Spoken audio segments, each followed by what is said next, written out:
ஹல்லேலூயா, ஹல்லேலூயா, ஹல்லேலூயா. கர்த்தருடைய பரிசுத்த நாமத்திற்கு மகிமை உண்டாவதாக. இந்த 2021 ஆண்டு இந்த பிப்ரவரி மாதம் 13ஆம் தேதி இந்த வருஷத்தினுடைய 44வது நாளிலே உங்களிடத்தில் தேவனுடைய செய்தியை கொடுப்பதற்கு தேவன் பாராட்டின கிருபைக்காக இரக்கத்திற்காக நான் ஆண்டவருக்கு நன்றி சொல்கிறேன். இப்பொழுதும் கூட 35வது செய்தியாக தேவன் நம்மோடு பேச போகிறார். இப்பொழுதும் ஒரு நிமிடம் நாம் ஜெபித்து நம்மை தாழ்த்தி தேவ வசனத்திற்காக நாம் எதிர்பார்ப்போடு காத்திருப்போம். ஆசீர்வதிக்கும் தேவன் நம்மை ஆசீர்வதிப்பாரே, ஆசீர்வதிக்கும் தேவன் நம்மை ஆசீர்வதிப்பாரே. ஆமாண்டவரே, நீர் எப்பொழுதும் ஆசீர்வதிக்கிற தேவனப்பா. எங்கள் ஒவ்வொருவரையும் ஆசீர்வதிக்கும்படி உம்முடைய ஆசீர்வதிக்கிற உம்முடைய திருக்கரத்திலே எங்களை ஒப்புக் கொடுக்கிறோம். நீர் எங்களோடு பேச போவதற்காக உமக்கு நன்றி. துவக்கம் முதல் இறுதி வரை ஆவியானவர் எங்களை ஆளுகை செய்வீராக. உம்முடைய வார்த்தையை வெளிப்படுத்துவீராக. உம்முடைய வல்லமையை விளங்கப்படுவீராக. என்னை வெறுமையாக்கி தாழ்த்துகிறேன். என் தேவன் மட்டும் இந்த இடத்திலே மகிமைப்படுவீராக. ஆண்டவராகிய இயேசு கிறிஸ்துவின் வல்லமையுள்ள நாமத்தில் கேட்கிறேன் பிதாவே, ஆமென். ஹல்லேலூயா, ஹல்லேலூயா, ஹல்லேலூயா. இப்பொழுதும் கூட ஆண்டவர் நமக்கு தருகிற வார்த்தை 1 நாளாகமம் 4ஆம் அதிகாரம் 10வது வசனம். இதை நாம் யாபேசின் ஜெபம் என்று சொல்லுவோம். யாபேசின் ஜெபம் என்று சொல்லுவோம். அது நிறைய பேருக்கு பயனுள்ளதாக இருந்திருக்கிறது. நான் போன வாரமெல்லாம் அதை தியானித்துக் கொண்டிருக்கும் பொழுது நான் எப்படியாவது இந்த யூடியூப் வழியாக தேவன் எனக்கு இந்த ஜெபத்தின் மூலமாக கற்றுக் கொடுத்ததை நான் சொல்ல வேண்டும் என்று நினைத்தேன். இன்றைக்கு அதை வாய்க்கப்படினார். 1 நாளாகமம் 4ஆம் அதிகாரம் 10வது வசனத்திலே இப்படி எழுதப்பட்டிருக்கிறது.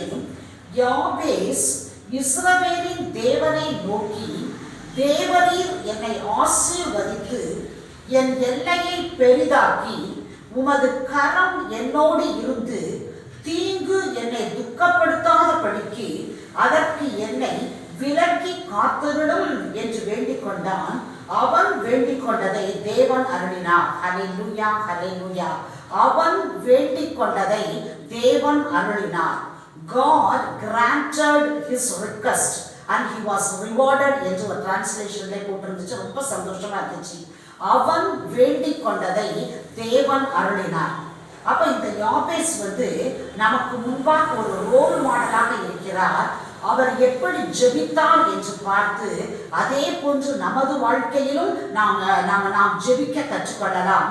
இப்பொழுதும் கூட இந்த வசனம் எப்படி ஆரம்பிக்கிறது என்று சொன்னால், யாபேஸ் இஸ்ரவேலின் தேவனை நோக்கி. ஹல்லேலூயா. அப்ப பாருங்க, யாரை நோக்கி ஜெபிக்க வேண்டும் என்று சொல்லி யாபேஸ் நன்கு அறிந்திருந்தார். ஹல்லேலூயா, ஹல்லேலூயா.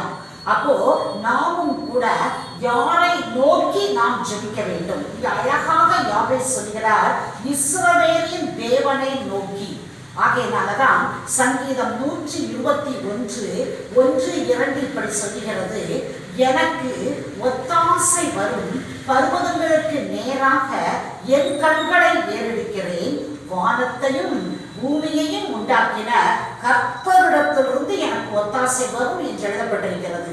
எரேமியா 33ஆம் அதிகாரம் 3வது வசனத்தில் எழுதப்பட்டிருக்கிறது, என்னை நோக்கி கூப்பிடு, அப்பொழுது நான் உனக்கு உத்தரவு கொடுத்து நீ அறியாததும் உனக்கு எட்டாததுமான பெரிய காரியங்களை அறிவிப்பேன் என்று எழுதப்பட்டிருக்கிறது.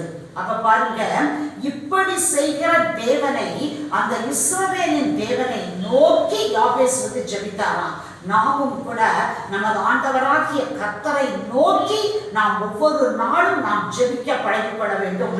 அந்த ஆண்டவர் பார்த்துக்கங்க, அவரை நோக்கி ஜெபிக்கும் பொழுது உங்களுக்கு தெரியும், பர்திமேயு என்ற குருடன் மார்க் 10ஆம் அதிகாரம் 46 52 வசனங்களிலே அவரை குறித்து எழுதப்பட்டிருக்கிறது. அப்ப அந்த பர்திமேயு வழியருகே பிச்சை கேட்டு கொண்டிருந்த ஒரு குருட்டு பிச்சைக்காரன்.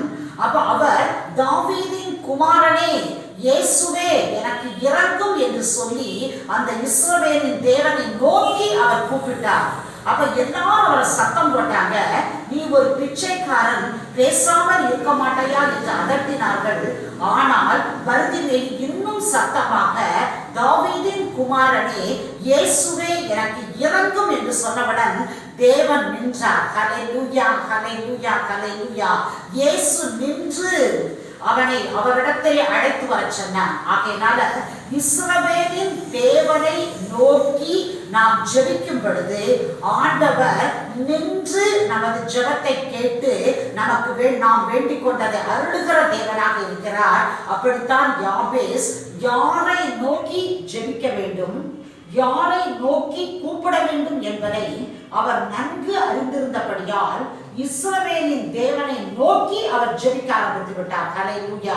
நாமும் கூட நமது வாழ்க்கையிலே இதை நன்கு கற்று ஆண்டவரை நோக்கி நாம் ஜெபிக்க பழகிக்கொள்ள வேண்டும்.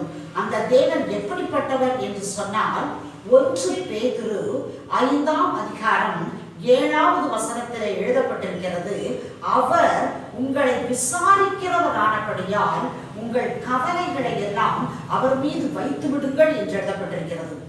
அப்போ நாம் கவலையாக இருக்கும் பொழுது, கண்ணீரோடு இருக்கும் பொழுது, பிரச்சனையிலே இருக்கும் பொழுது, துக்கத்தோடு இருக்கும் பொழுது நாம் இஸ்ரவேலின் தேவனை நோக்கி யாபேசை போல ஜெபிக்க நாம் பழகிக்கொள்ள வேண்டும்.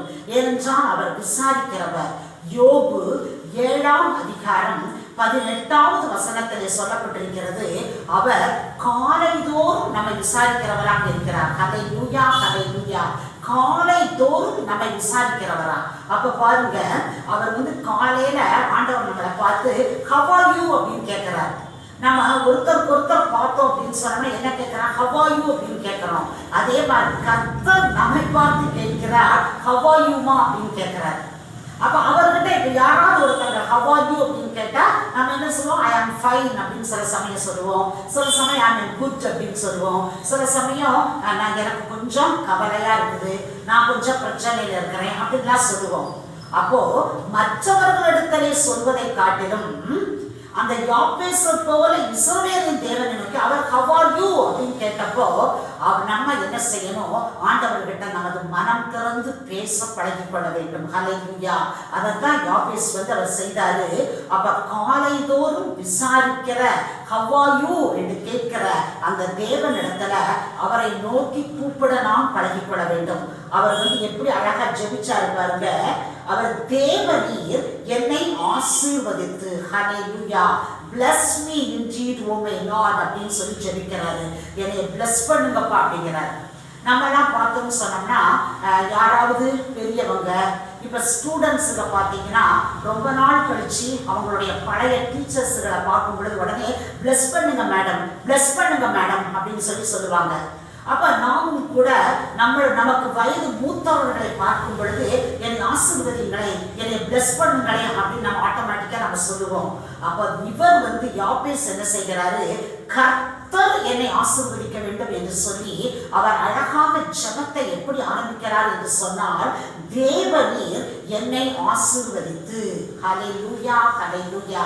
அப்போ அந்த ஆசீர்வதித்து அப்படிங்கிறதுல ஏன் அப்படி கேட்கிறாரு அப்படின்னு சொன்னா, அந்த 9வது வசனத்துல போட்டிருக்குது. 1 நாளாகமம் 4ஆம் அதிகாரம் 9வது வசனத்திலே போட்டிருக்கிறது, யாபேஸ் தன் சகோதரரை பார்க்கிலும் கனம் பெற்றவனாக இருந்தான். அவன் தாய் நான் துக்கத்தோட அவனை பெற்றேன் என்று சொல்லி அவனுக்கு யாபேஸ் என்று பெயரிட்டாள். பாருங்க, துக்கத்தோடு அவனை பெற்றேன் என்று சொல்லி யாபேஸ் சொல்லி பேரிட்டாங்கன்னா அவங்க அம்மா.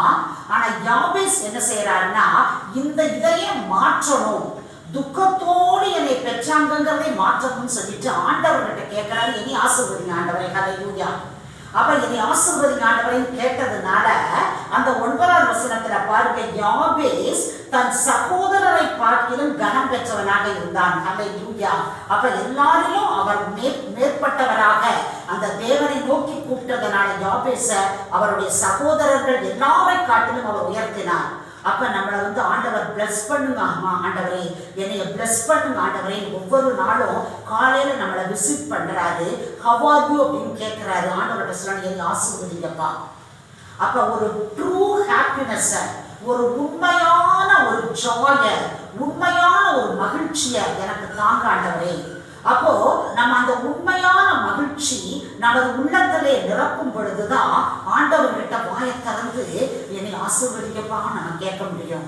அப்ப அந்த உண்மையான மகிழ்ச்சி என்ன அப்படின்னு சொன்னா ரட்சிப்பினால் வருகிற மகிழ்ச்சி. ஹல்லேலூயா. நாம் ஆண்டவராகிய இயேசு கிறிஸ்துவை நமது சொந்த இரட்சகராக ஏற்றுக்கொண்டதன் நிமித்தம் பாவ மன்னிப்பு நிச்சயத்தை பெற்று அவருடைய பிள்ளையாக மாறுவனுடைய அந்த ஒரு மகிழ்ச்சி அப்படி நமக்கு இருந்தாதான் உரிமையோட ஆண்டவர்கிட்ட என்னை பிளஸ் பண்ணுங்கப்பா அப்படின்னு கேட்க முடியும். அப்ப அந்த உரிமை, அந்த இன்டிமெசி, அந்த கரெக்ட் ரிலேஷன்ஷிப் அந்த யாபேஸ் தேவனோடு வைத்திருந்தபடிதான் அவர் தைரியமாக ஆண்டவரை பார்த்து ஆண்டவரை என்னை பிளஸ் பண்ணுங்கப்பா அப்படின்னு கேட்கிறாரு. நாமும் கூட தேவனோடு உள்ள உறவை நாம் சரிப்படுத்தி கொண்டே இருக்க வேண்டும். அப்ப பாவ மன்னிப்பின் நிச்சயத்தை பெற்றுக்கொண்ட நாம் பாவத்திற்குள்ளாக போய்விடாதபடி அப்படியே தேவனுடைய அந்த ஆசீர்வாதத்திற்குள்ளாக இருந்து நம்மை காத்துக்கொள்ள வேண்டும். அப்பதான் நாமும் கூட ஆண்டவர்கிட்ட ஆண்டவரே என்னை ஆசீர்வதிங்க, ஆண்டவரே என்னை ஆசீர்வதிங்கன்னு நாம் தைரியமாக என்ன செய்யலாம், நாம் கேட்கலாம். அப்போ ஆண்டவர்கிட்ட நம்ம கேட்கணும். அப்போ ஆசீர்வதிங்கன்னு சொல்லியாச்சு. அப்போ உண்மையான ஹாப்பினஸ் நம்மளுக்கு வரணும். எப்படி வரும் அப்படின்னு சொன்னோம்னா சங்கீதம் 1 எழுதப்பட்டிருக்கிறது 103 வசனங்கள். துன்மார்க்கருடைய ஆலோசனையில் நடவாமலும் பாவிகளின் வழியில் நில்லாமலும் பரியாசக்காரர் உட்காரும் இடத்தில் உட்காராமலும் கர்த்தருடைய வேதத்தில் பிரியமாக இருந்து இரவும் பகலும் அவருடைய வேதத்தில் தியானமாக இருக்கிற மனுஷன் பாக்கியவான். அவன் நீர்கால்களின் ஓரமாக நடப்பட்டு தன் காலத்தில் தன் கனியை தந்து இலையுதிராக இருக்கிற மரத்தை போல் இருப்பான். அவன் செய்வதெல்லாம் வாய்க்கும். ஹல்லேலூயா. அதுதான் உண்மையான பிளெஸிங்ஸ். அப்ப நம்ம என்ன செய்யணும், கர்த்தர் நம்மை ஆசீர்வதிக்க வேண்டும் என்று விரும்பினால் அவருக்கு பிரியமான ஒரு வாழ்க்கை வாழ நம்மை ஒப்புக் கொடுக்க வேண்டும். அப்ப அவருக்கு பிரியமான ஒரு வாழ்க்கை வாழ நம்ம ஒப்பு கொடுக்கணும்னு சொன்னா அதை எப்படி கண்டுபிடிக்கிறதுன்னு சொன்னா வேதத்தை வாசிப்பதன் மூலமாக, அதை தியானிப்பதன் மூலமாக, நேரம் எடுத்து அந்த வார்த்தைகளை அப்படியே உட்கொள்வதன் மூலமாகத்தான் நம்ம ஆசீர்வதிக்கப்பட முடியும். அதனால நம்ம கேட்கலாம், ஆண்டவரே நான் இனிமேல் இந்த புது வருடத்திலே கண்டிப்பாக ஆண்டவரே நான் வேதத்தை நான் தியானிப்பேன். அப்ப நீங்க சொல்லியிருக்கிறீங்க அவன் செய்வதெல்லாம் வாய்க்கும், என்னை பிளஸ் பண்ணுவேன்னு சொல்லியிருக்கிறீங்க அப்படின்னு கேட்கணும். அடுத்ததாக அவர் யாபேஸ் கேட்கிறாரு, என் எல்லையை பெரிதாக்கும் என்று சொல்கிறார். ஹல்லேலூயா, ஹல்லேலூயா. ஆண்டவரே enlarge my territory, enlarge my coast அப்படின்னு சொல்லி கேட்கிறாரு. அப்போ என் எல்லையை பெரிதாக்கும் அப்படின்னு சொன்னா என்ன அர்த்தம் அப்படின்னு சொன்னா, அப்ப யாபேஸ் ஆண்டவருடைய பிள்ளையாகி ஆண்டவருடைய அருமையை உணர உணர உணர இப்படிப்பட்ட சுதந்திரத்தை, இப்படிப்பட்ட காரியங்களை ஆண்டவர் எனக்கு வைத்திருக்கிறாரா, இப்படிப்பட்ட இன்ஹெரிட்டன்ஸ் எனக்கு இருக்கிறதா, நான் ஒரு சுதந்திர வழியா அப்படின்னு சொல்லிட்டு அவருக்கு அவ்வளவு ஒரு மகிழ்ச்சி வந்தது. அதனாலதான் என் எல்லையை பெரிதாக்கும் ஆண்டவரே அப்படின்னு கேட்கிறாரு. அப்ப பாருங்க, சங்கீதம் 28:9 எழுதப்பட்டிருக்கிறது, தேவரீர் உமது ஜனத்தை ரட்சித்து உமது சுதந்திரத்தை ஆசீர்வதியும், அவர்களை போஷித்து அவர்களை என்றென்றைக்கும் உயர்த்தியறடும். ஹல்லேலூயா. அப்ப உங்களுக்கு தெரியும், ரோமர் 8:15 சொல்லப்பட்டிருக்கிறது, அந்தப்படி திரும்பவும் பயப்படுகிறதற்கு அடிமைத்தனத்தின் ஆவியை பெறாமல் அப்பா பிதாவே என்று கூப்பிட பண்ணுகிற புத்திர சுவிகாரத்தின் ஆவியை நீங்கள் பெற்றிருக்கிறீர்கள் என்று எழுதப்பட்டிருக்கிறது. சோ அந்த தேவன் நமக்கு என்ன செய்கிறார், நமது எல்லைகளை பெரிதாக்குகிறார். அப்போ நமது வேத வாசிப்பின் எல்லை ஆண்டவருடைய அந்த எல்லா சுதந்திரங்களையும் சுதந்திரத்துக் கொள்கிற எல்லை. இதற்கு ஒரே வழி என்னன்னா தேவ சமூகத்துல காத்திருக்கிறது தான். அப்ப ஏசாயா 45:4 எழுதப்பட்டிருக்கிறது, வெண்கல கதவுகளை உடைத்து இருப்பு தாழ்பாள்களை நொறுக்கி அந்தகாரத்தில் இருக்கிற பொக்கிஷங்களையும் ஒளிப்பிடத்தில் இருக்கிற புதையல்களை உனக்கு கொடுப்பேன் ஆண்டவர் சொல்லியிருக்கிறார். அப்ப அந்த பொக்கிஷங்கள், அந்த புதையல்கள் நமக்கு கிடைக்கணும் அப்படின்னு சொன்னா, நமது எல்லை பெரிதாக வேண்டும் என்று சொன்னால், இந்த வேதத்தை நாம் முழுமனதோடு திறந்த மனதோடு படிக்கும் பொழுது ஒவ்வொரு வாக்குத்தத்தங்களும் நமக்கு சொந்தம் என்று தெரிகிறது. அப்ப அந்த இன்ஹெரிட்டன்ஸ், அதை நாம் சுதந்திரத்துக் கொள்கிற தன்மை, அப்ப நமது எல்லை பெரிதாகிறது. அப்ப நம்ம என்ன செய்யணும், எப்படியெல்லாம் நாம் ஜெபிக்க வேண்டும், யார் யாருக்கெல்லாம் ஜெபிக்க வேண்டும் அப்படிங்கிற எல்லையை, நமது ஜெப எல்லையை ஆண்டவர் பெரிதாக்குகிறார். நமது வேத வாசிப்பின் எல்லையை பெரிதாக்குகிறார். ஆண்டவருக்கு பிரியமான காரியங்கள் என்னென்ன என்பதை கண்டுபிடிக்கிற அந்த எல்லையை பெரிதாக்குகிறார். சோ அந்த ஆத்துமாக்களுக்காக பாரப்பட்டு நிறைய ஆத்துமாக்களை அவருக்கு கொள்ளை பொருளாக தருகிற எல்லையை அவர் பெரிதாக்குகிறார். சோ ஆண்டவர்கிட்ட என்னுடைய எல்லையை பெரிதாக்குங்கப்பா அப்படின்னு சொல்லி கேட்டு அந்த எல்லா சுதந்திரத்தை நாம் சுதந்திரத்துக் கொள்கிறவர்களாக, மற்றவர்களுக்கு அந்த சுதந்திரத்தை பற்றி சொல்கிறவர்களாக நம்ம மாறணும்னு ஆண்டவர் விரும்புகிறார். அடுத்ததாக யாபேஸ் சொல்கிறாரு, உமது கரம் என்னோடு இருந்து. ஹல்லேலூயா! அது எவ்வளவு அழகான ஜெபம் பாருங்க. அப்ப ஆண்டவருடைய கரம் அவரோடு இருக்க வேண்டும் என்பதை யாபேஸ் நன்கு புரிந்து கொண்டார். ஏசாயா 41ஆம் அதிகாரம் 10வது வசனத்தில் எழுதப்பட்டிருக்கிறது, நீ பயப்படாதே, நான் உன்னுடனே இருக்கிறேன், திகையாதே, நான் உன் தேவன், நான் உன்னை பலப்படுத்தி உனக்கு சகாயம் பண்ணுவேன், என் நீதியின் வலது கரத்தினால் உன்னை தாங்குவேன் என்று எழுதியிருக்கிறார். அதே ஏசாயா 41:13, உன் தேவனாய் இருக்கிற கர்த்தராகிய நான் உன் வலது கையை பிடித்து பயப்படாதே, நான் உனக்கு துணை நிற்கிறேன் என்று ஆண்டவர் சொல்கிறார். சோ அவருடைய கரம் நம்மோடு கூட இருக்கணும், அதுதான் ரொம்ப முக்கியம். அப்ப ஆண்டவர்கிட்ட சொல்லிடுறேன், ஆண்டவரே என் கையை நான் உங்ககிட்ட கொடுத்துட்டப்பா, நீங்க நீ கெட்டியா பிடிச்சுக்கோங்கப்பா அப்படின்னு சொல்லும் பொழுது ஆண்டவர் அவர் நமது கரத்தை கெட்டியாக பிடித்துக் கொள்கிறார். அவர் நம்மை வழி நடத்துகிறார். அப்போ உமது கரம் என்னோடு இருந்து அப்படின்னா என்ன அர்த்தம் அப்படின்னு சொன்னோம்னா, அவருடைய கைடன்ஸ், அவருடைய வழிநடத்துதல் நமக்கு கிடைக்கிறது. சங்கீதம் 32:8 சொல்கிறது, நான் உனக்கு போதித்து நீ நடக்க வேண்டிய வழியை உனக்கு காட்டுவேன், உன்மேல் என் கண்ணை வைத்து உனக்கு ஆலோசனை சொல்வேன் என்று சொல்கிறார். அடுத்ததாக காட்ஸ் பிரசன்ஸ், ஆண்டவருடைய அந்த தேவ சமூகம். யாத்திராகம் 33:14 சொல்லப்பட்டிருக்கிறது, என் சமூகம் உனக்கு முன்பாக செல்லும், நான் உனக்கு இளைப்பாறுதல் தருவேன் என்று சொல்கிறார். அடுத்ததாக காட்ஸ் ப்ரொடெக்ஷன், ஆண்டவருடைய பாதுகாப்பு. அப்ப ஆண்டவருடைய பாதுகாப்பு நமக்கு கண்டிப்பாக வேணும். சங்கீதம் 18:2 எழுதப்பட்டிருக்கிறது, கர்த்தர் நமது கண்மலை, நமது கோட்டை, நமது இரட்சகர், நமது தேவன், நமது கேடகம், நமது இரட்சணிய கொம்பு, நமது உயர்ந்த அடைக்கலம். அப்ப அந்த பாதுகாப்பு, அப்ப ஆண்டவர்கிட்ட யாபேஸ் கேட்கிறாரு, ஆண்டவரே உங்க கரம் என்னோட இருந்து நீங்க தான் என்னை வழி நடத்தணும், உங்க பிரசன்னம் எப்பொழுதும் என்னோட கூட இருக்கணும், உங்களுடைய டிவைன் ப்ரொடெக்ஷன், உங்களுடைய தெய்வீக பாதுகாப்பு எனக்கு இருக்கணும், அப்பதான் நான் என்னுடைய வேலைகளையெல்லாம் நான் செய்ய முடியும் அப்படி மிக அழகாக ஆண்டவர்கிட்ட கேட்கிறாரு. நாமும் அப்படி கேட்க பழகிக்கிடணும். அடுத்ததாக என்ன செய்யறாருன்னா, தீங்கு என்னை துக்கப்படுத்தாத படுக்கி அதற்கு என்னை விலக்கி காத்தருளும் என்று வேண்டிக் கொண்டான். ஹல்லேலூயா! அப்ப தீங்கு, எந்த விதமான ஈவில் ஃபோர்ஸஸும் என்னை துக்கப்படுத்தாத படிக்கு அந்த ஈவில் ஃபோர்ஸஸுக்கு என்னை விலக்கி காத்துக்கங்கப்பா அப்படின்னு சொல்லிக்கிறார். சங்கீதம் 121:7 சொல்கிறது, கர்த்தர் உன்னை எல்லா தீங்குக்கும் விலக்கி காப்பார், அவர் உன் ஆத்துமாவை காப்பார் என்று எழுதப்பட்டிருக்கிறது. ஏசாயா 27:3 எழுதப்பட்டிருக்கிறது, கர்த்தராகிய நான் அதை காப்பாற்றி அடிக்கடி அதற்கு தண்ணீர் பாய்ச்சி ஒருவரும் சேதப்படுத்தாதபடிக்கு இரவும் பகலும் அதை நான் காத்துக்கொள்வேன் என்று எழுதியிருக்கிறார்.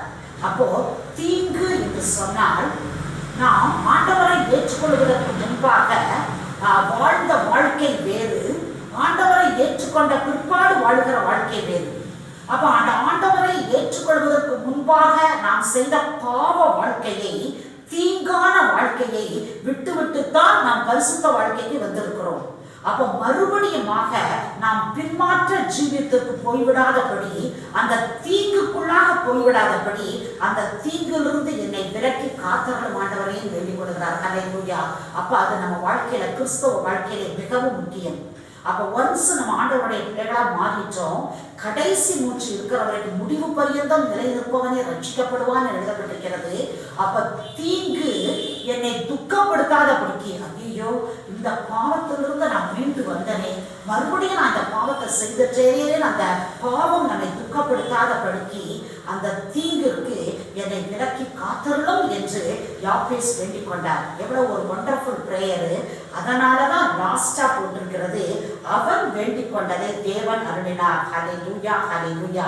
நமக்கு தெரியும், ஆதியாகமம் 39ஆம் அதிகாரம் 9வது வசனத்துல அவர் யோசேப்பு சொல்றாரு, போத்திபாரின் வீட்டிலே அவர் இருக்கும் பொழுது போத்திபாரின் மனைவி பாவம் செய்வதற்கு அந்த யோசேப்பை அழைத்தாள். அப்பொழுது யோசேப்பு சொல்லுகிறாரு, இவ்வளவு பெரிய பொல்லாங்கை என் தேவனுக்கு விரோதமாக நான் எப்படி செய்வேன் என்று அந்த தீங்கு அந்த யோசேப்பை துக்கப்படுத்தாதபடிக்கு அந்த தீங்கிற்கு யோசேப்பு தன்னை விலக்கி காத்துக்கொண்டார். ஆகையினால நாம் எந்த வயதினராக இருந்தாலும் சரி, ஒன்ஸ் ஆண்டவருடைய பிள்ளையாக மாறிவிட்டோம் என்று சொன்னால் பழைய பாவ வாழ்க்கை, பழைய பழக்க வழக்கங்கள் மறுபடியும் நமக்கு வந்துவிடாதபடி, எந்த தீங்கிற்கும் நாம் உட்படாதபடி ஒவ்வொரு நாளும் தேவனிடத்திலே ஜெபித்து வேதம் வாசித்து அவருடைய பரிசுத்தத்தை நாம் பெற்றுக்கொண்டு தீங்கு நம்மை துக்கப்படுத்தாதபடிக்கு அதிலிருந்து நம்மை விலக்கி காத்துக்கொள்ள வேண்டும் என்று நாம் வேண்டிக் கொள்ள வேண்டும். இந்த யாபேசினுடைய ஜெபத்தை ஆண்டவர் என்ன செய்தாரா, அதை கேட்டருளினாரா. அவன் வேண்டிக் கொண்டதை தேவன் அருளினார். அப்ப இந்த சாயங்கால வேளையிலும் நாமும் இதே மாதிரி வேண்டிக் கொள்ளும் பொழுது தேவன் அதை அருளி செய்து அதற்குரிய பலனை நமது வாழ்க்கையில கொடுக்க போகிறார். நாம் இப்பொழுது ஜெபிப்போம்.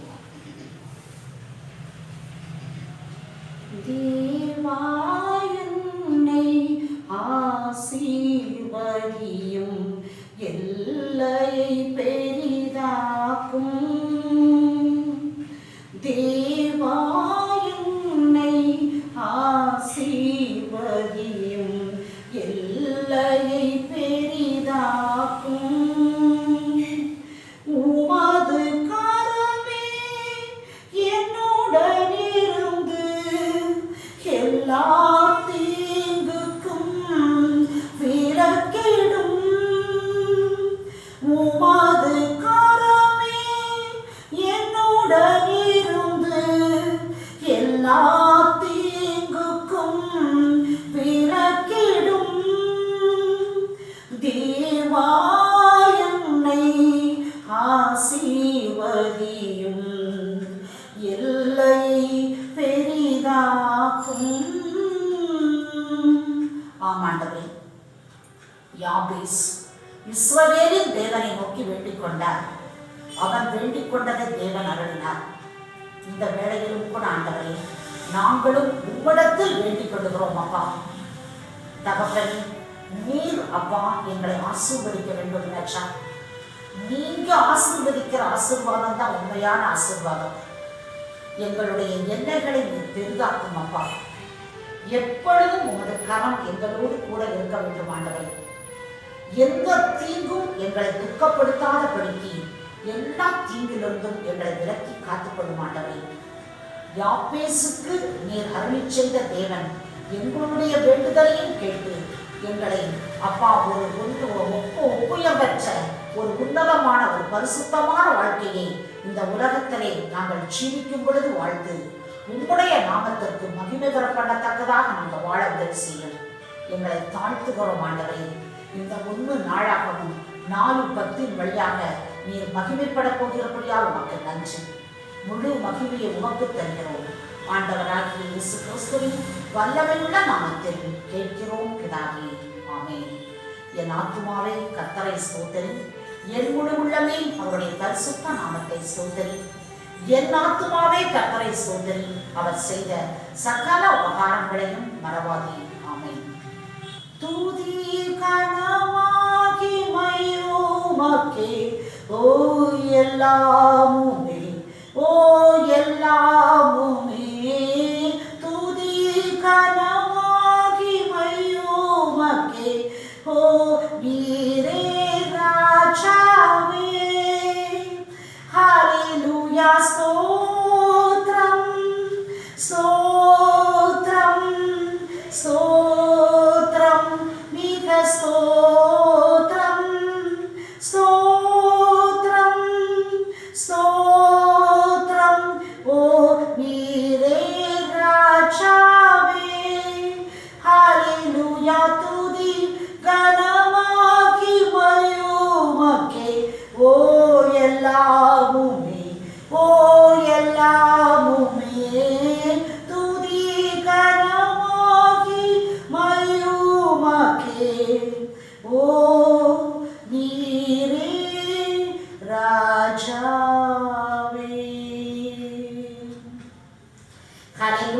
ஹல்லேலூயா ஹல்லேலூயா. யாபேஸ் வேண்டிக் கொண்டதை தேவன் அருளியதை போல நாம் வேண்டிக் கொள்வதையும் தேவன் நமக்கு அருளி நமது மூலமாக தேவன் தமது நாமத்தை மகிமைப்படுத்த போகிறபடியால் அவருக்கு நாம் நன்றி கூறுவோம். கர்த்தர் உங்கள் ஒவ்வொருவரையும் ஆசீர்வதிப்பாராக. God bless you all.